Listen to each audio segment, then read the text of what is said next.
So my dad would identify as a Catholic, and so we would go to church every Sunday.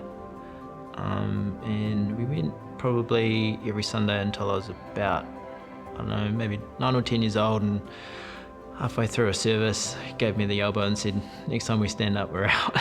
So sure enough, halfway through, we stand up for a hymn and out we go, and we never went back. That was pretty much it. Until I was about 22, moved to Auckland and moved in with my best mate. Everything was going along really well, and then one weekend, one Sunday, he sort of went out and came back later that day, and I was like, oh, hey man, where have you been? What have you been up to? And he says, oh, I went to church. I was like, yeah, right. No, where have you been? I went to church. I was like, oh, is everything okay? Sure enough, after a while, he started having his church group around and all that sort of stuff. And anyway, after a while, I was like, man, these guys are so happy. These guys are it's just so happy. And it wasn't like us, like a drunk happy sort of thing. I was like, man, these guys are just genuinely happy. And I was just like, man, what's their secret? I used to identify myself as an atheist. I was just like, nah, there's no proof. Look at all these horrible things that happen. So 2019, I was in a very, very dark place. So many things had gone wrong. I had a business that failed. I was just struggling with life. My best mate, March of this year, he got married, and I was the MC at his wedding, and obviously he had quite a few Christians there. I stayed in touch with someone from the wedding and had doubts over a lot of things about the church. One day she said to me, and this is just on Zoom because it was during lockdown, and it was like, hey, ever tried praying? I was like, I wouldn't waste my time.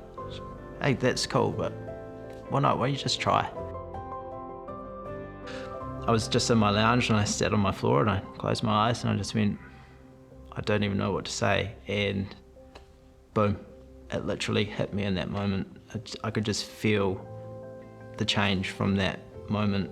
And 20 minutes later, tears running down my face, praying and thanking, and it was just this incredible moment, and it's just changed my life.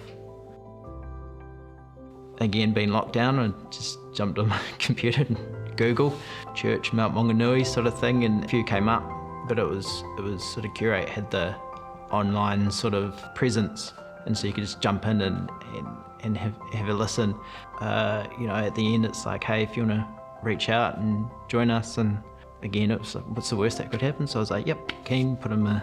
It was only probably less than an hour, I got a message on Facebook from Aidan, who I'd sort of seen was involved in Curate, and our kids are growing up together, and we've had the odd chat and stuff, but he was like, oh man, we've got to catch up for coffee, I need to hear all about this sort of thing. We've also got our men's small group on Wednesday morning, Zoom at the moment, but normally we meet up for coffee, we'll get you in for that too. So, and from that moment I was like, all right, I'm here, I'm in.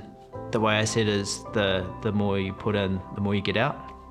So that's why whenever I get asked to do anything related to the church, it's like, yep, going to church, not only joining Curate, serving at Curate, I'm on the welcoming team.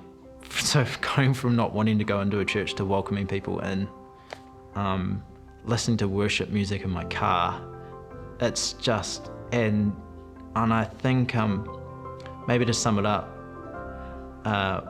when I got baptized, it's like, do you welcome Christ into your life? And I was just like, how could I not?